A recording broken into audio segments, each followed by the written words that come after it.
You don't realize the value of being unseen until someone else steps into the spotlight using your reflection. My name is Jason Miller. I'm 35 years old, and for a long time, I thought keeping my head down and doing great work was enough. I wasn't the guy people whispered about in elevators, never the one who walked in with the loudest voice or the flashiest tie. But in 10 years at Grayson and Locke, I'd become something else. The guy who could be counted on. Quiet, steady, unshakable, a fixture. There wasn't a report I couldn't dissect, a forecast I couldn't adjust, a system I didn't understand. I wasn't flashy, but I was foundational, and I liked it that way. I liked knowing I was necessary, even if no one clapped when I walked into a room. Until Tom showed up. Then Tom Rivera, with his gelled hair, surgically tailored suits, and the smile that made even the most seasoned VPs stand up straighter. He arrived in late March, right when the office was starting to buzz about second quarter targets. He'd been brought in to shake things up, as our department head put it. New blood, fresh eyes, disruptive ideas. He was all of that, and more. He walked in with a Stanford degree, a resume bloated with prestigious names, and the charisma of a man who'd never heard the word no spoken to him in anything but jest. Naturally, they paired him with me. Jason will help you get acclimated, my manager had said. He knows this place better than anyone. At first, it was fine. He asked good questions, took diligent notes, even complimented me once. You're a machine, man. This stuff just lives in your head, doesn't it? I laughed it off, and when we collaborated on his first client proposal, it felt natural. He pitched. I backed him with numbers. He designed the narrative. I made sure the foundation held. It was symbiotic, smart, and safe. The proposal was well received. Executives nodded. The client signed. Everyone was happy. And I didn't mind that he got most of the credit. Not at first.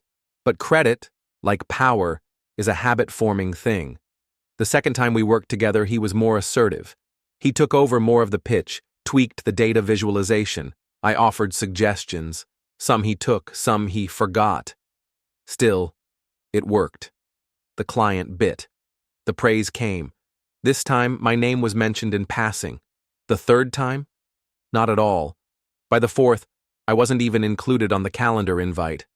I began to notice things. A slide from a deck I'd made 6 months ago, same layout, slightly edited copy, but unmistakably mine, showed up in his quarterly strategy brief. A model I'd built during a product performance analysis had somehow found its way into his go-to-market recommendation. I told myself it didn't matter. We were on the same team. The work was being used. That's what counted, right? Then one day, I walked past the conference room and saw him laughing with our department head, Michelle. They were looking at a printed deck, one I'd prepared for a client call, one he had access to. I stopped walking, just listened. Michelle said, "I love how you structure this. It's elegant but still sharp." Tom, I appreciate that. I've been refining that framework for a while. I didn't go in. I didn't say a word. I went back to my desk, opened my notebook, and wrote the word framework. I underlined it twice. That was the beginning of my silence, the beginning of my notes, the beginning of the end. I didn't plan revenge, not then. I'm not that kind of person.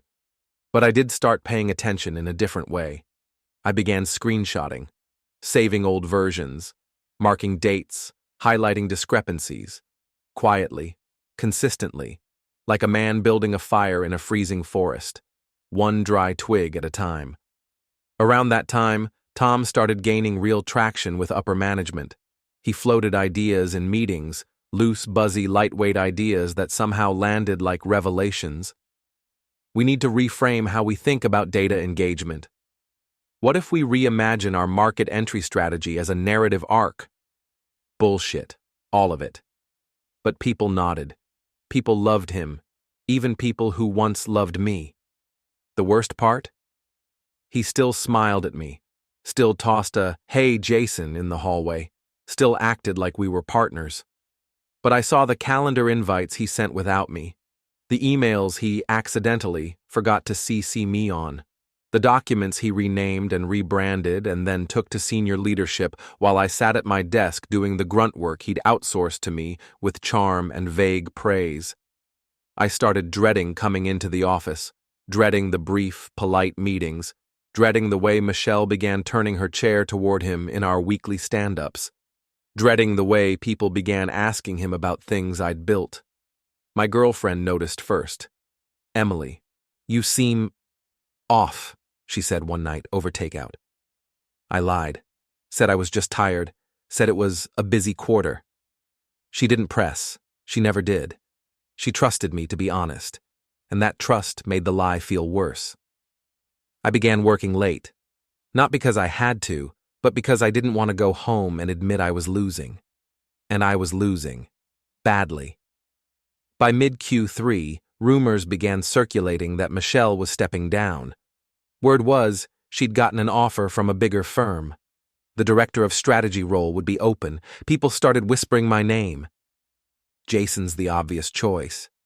After 10 years, it's his. No way they give it to someone new.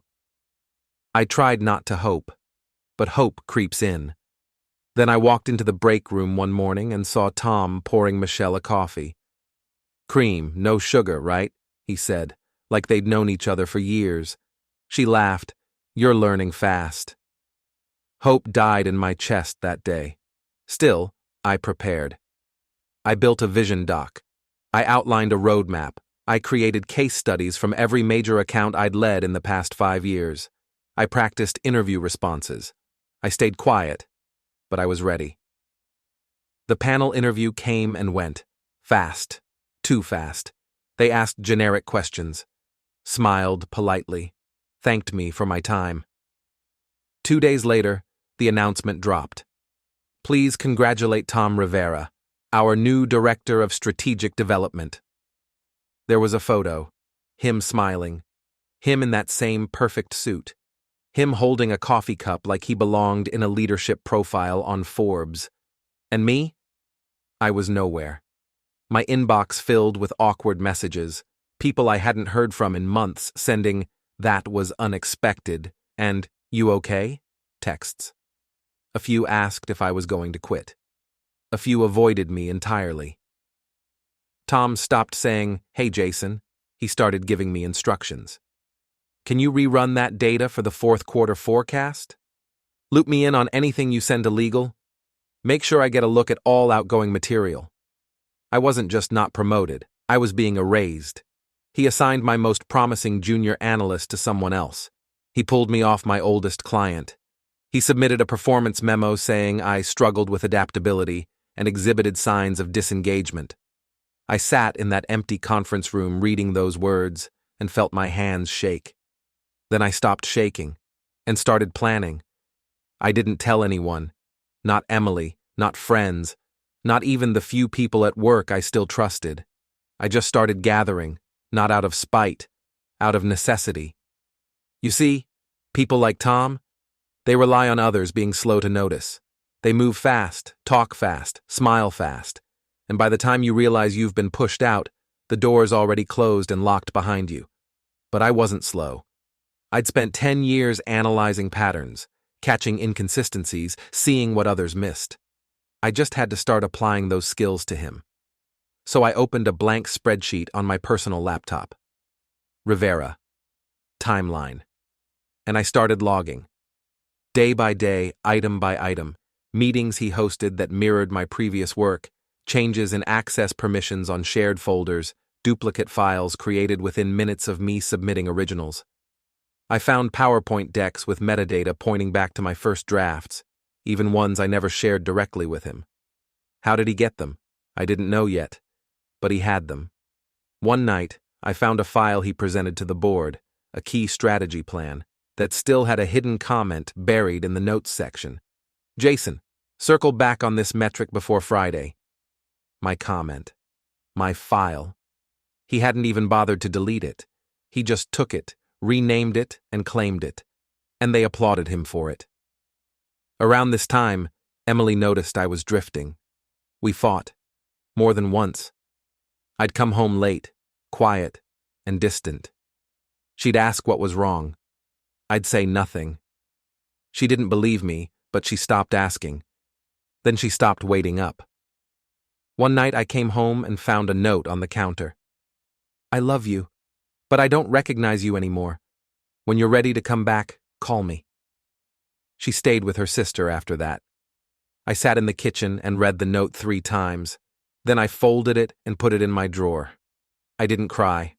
I couldn't. Because if I let go now, I wouldn't come back. So I buried myself deeper. I began running quiet scripts. Nothing illegal, nothing fancy, just access logs, version histories, file comparison checkers. The results were damning. More than 20 documents Tom had submitted to leadership were lifted, either partially or entirely, from my past work. Many were strategically altered, but not enough to erase their origins. I built a full digital map of it. Dates, file paths, timestamps, comments, version chains. I labeled it the Rivera Archive. I encrypted it, backed it up in triplicate. One on a drive in my apartment, one in the cloud, one on a burner USB I carried in my wallet. Then I waited. I needed something bigger than plagiarism. I needed something disqualifying. And eventually, I found it. It started with a receipt. Tom had filed a reimbursement for a flight to Chicago for a partner development retreat. I wasn't familiar with the event, but it wasn't unusual for senior staff to attend regional networking weekends. Only, the retreat never happened. I emailed a contact from HR, casually asking how the Chicago team liked the event. "Oh, what retreat?" they wrote back. I checked the dates again. Then I looked at the rest of the expense report. Dinner, hotel, rideshare logs. He hadn't gone for business. He'd gone to meet with someone. I dug deeper, used a tool to cross-reference names from a dinner reservation with LinkedIn data. 2 names popped. One was a recruiter. The other, an associate from a rival firm, one we'd beat in a major client bid the year prior. The associate's company had recently been rumored to be making a play for that same client again. My client. The one Tom had pulled me from. That was it. That was the line. He wasn't just stealing credit. He was poaching business, from us, using our data. I couldn't believe it. I sat there, staring at the screen, heart pounding. I read every document again, every receipt, every note. I pieced together a timeline and ran a backtrace on who had downloaded which client assets. Sure enough, 2 months earlier, he had accessed our client's full segmentation file at 11:43 p.m. on a Saturday, from a personal laptop, not a company machine. And the kicker? I had logs to prove it. I drafted a summary, kept it short, facts only. I titled the document, Internal Misconduct Report, TR. Then I waited. Because timing is everything, and I knew exactly when to pull the pin. It was a Friday when everything lined up. Tom was scheduled to present a major strategy update to the executive committee, a full market re-entry plan tied to our biggest account, the one he'd taken from me. I knew what was in that deck before he even opened it. He was using my old model, the one I'd pulled months ago for being unstable. I recognized the projection curve from a single preview slide I saw on a shared screen 2 days earlier. It was the same flawed architecture, the one that looked good at first glance but collapsed under scrutiny. He was betting his reputation on a lie, and I had all the proof. That morning, I put on my cleanest shirt, tied a tie I hadn't worn in 2 years, walked into the building like a man heading into the storm he built with his own hands. I didn't attend the presentation. I didn't need to. I sat at my desk, pulled up my laptop, and opened a new email. To CEO, CFO, internal audit, legal subject, urgent, breach of compliance and data misuse attachments, Rivera Archive.zip, misconduct, report.pdf, audit, log.csv. Message: For the protection of this firm, its clients, and its leadership, I am submitting verified documentation of a sustained pattern of misconduct and data manipulation by Director Tom Rivera. Attached are internal logs, financial inconsistencies, and access trail analysis that confirm unethical behavior, including unauthorized data exports, falsified performance models, and engagement with external competitors during active contract periods. I remain available for any questions or clarification necessary. I signed it with my full name, Jason Miller, and I hit send. Then I got up, went to the break room, made myself a cup of coffee, looked out the window. 10 minutes later, my phone buzzed. Please report to the 23rd floor, immediate. I finished my coffee, walked in calmly. Inside the conference room were 4 people. None of them smiled. They handed me a printout, a list of items, all mine, all time-stamped, all verifiable. They asked 3 questions. Are these documents yours? Yes. Can you verify the dates and content? Yes. Is there anything else we should know? I paused. Then I handed them the USB from my wallet. There's more. I just didn't want to overwhelm your inbox. They took it without a word. I was dismissed quietly. No one escorted me, no security, no fanfare. That afternoon, Tom was pulled from the office mid-call. He didn't come back. The next day, all of his files were locked. The day after that, every member of the executive committee received a compliance update labeled Confidential Internal Breach Investigation. By Monday, his name was gone from the leadership directory. No announcement. Just gone. I didn't smile. I didn't gloat. I just sat at my desk and closed the folder with his name on it for the last time. I wish I could tell you that was the end, that justice was clean, that everyone clapped me on the back and thanked me for doing the right thing. They didn't. They were quiet, uncomfortable. The company's image had taken a hit. The biggest client almost walked. Legal had to intervene. HR offered me his position, said they were proud of my discretion and loyalty. I declined. I didn't want his chair. I didn't want a seat at that table. I wanted out. So I took my vacation time, cleaned out my desk, left a short email thanking the team for their time. Then I left. No drama, no exit speech, no farewell lunch, just silence. In the months that followed, I started something new.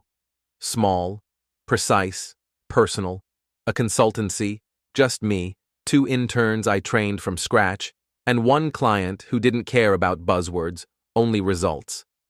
Within 6 months, we had 10 clients. Within a year, 25. We worked hard, quietly.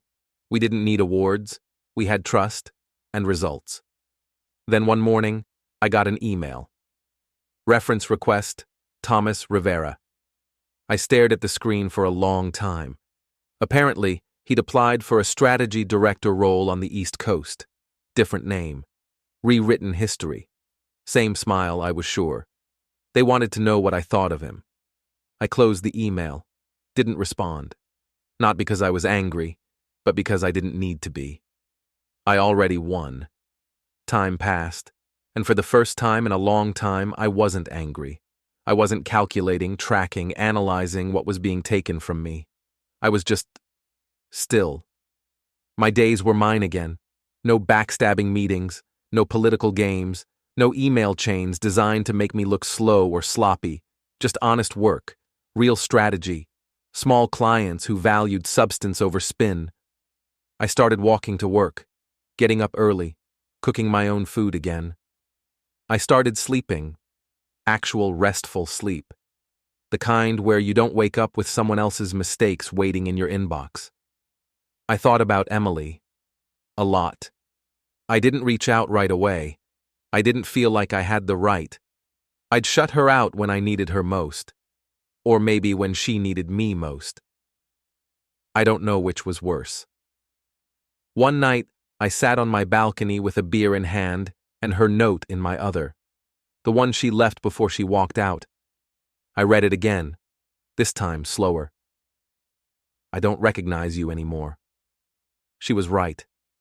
And maybe that wasn't a bad thing, because the man I'd become, cold, sharp, silent, wasn't someone I wanted to be again. I sent her a message, simple. Hey, I've been thinking about you. I'd love to talk if you're open to it. No pressure. She didn't respond right away. But 2 days later, she did. We met at the same coffee shop we used to go to before all of it. I was nervous. More than I'd been in any boardroom. She walked in wearing the same jacket she used to wear when she'd wait for me outside my office. She smiled. And for the first time in a year, I felt like I could breathe again. We talked for 3 hours. About nothing, really, and everything. I didn't apologize for what Tom did, but I did apologize for who I'd become while it was happening. She forgave me, and that mattered more than any title I ever lost. Later that year, I was invited to speak at a small tech conference. A friend of a friend had read a case study I published anonymously, one about trust, betrayal, and rebuilding culture from the ground up. They didn't know it was about me. I didn't tell them. I stood in front of a room of maybe 40 people and told a version of my story, not with names or drama or revenge, but with lessons. I told them what I wish someone had told me, that power is temporary, that credit doesn't mean respect, that being the quiet one doesn't mean being the weak one, that watching someone else rise on your back doesn't make you lesser. It just means they needed you to climb. And that eventually, if you play the long game, they fall, and you don't have to push, they'll trip over their own ego. Years later, someone in that audience messaged me, said they left their toxic workplace because of that talk, started something on their own, said they never forgot the way I said, don't spend your life proving you're better, just be better, and let them choke on your silence. That stuck with me, and now I live slow. I still run my firm, lean, sharp, ethical. I mentor, I travel. I still love data, strategy, structure, but now I use them for people who matter, people who don't have time to play games. Tom's name hasn't crossed my path in years. Maybe he rebuilt. Maybe he changed his name again. Maybe he's still out there trying to become someone impressive. Me? I stopped trying to be impressive. I started being honest. With myself. With others. And that turned out to be the best strategy I ever developed. So, if you've ever been overlooked, undercut, passed over, or quietly erased, let me tell you, you are not weak for not fighting back right away. You are not foolish for trusting people who used you. You are not lost because someone else stole your moment. You're just in the first act. And when your second act comes, make it louder than their entire legacy, because the truth, it always survives the liars. And one day, you'll wake up in a life they can't even fake, and you'll never have to say a word. They'll feel it anyway.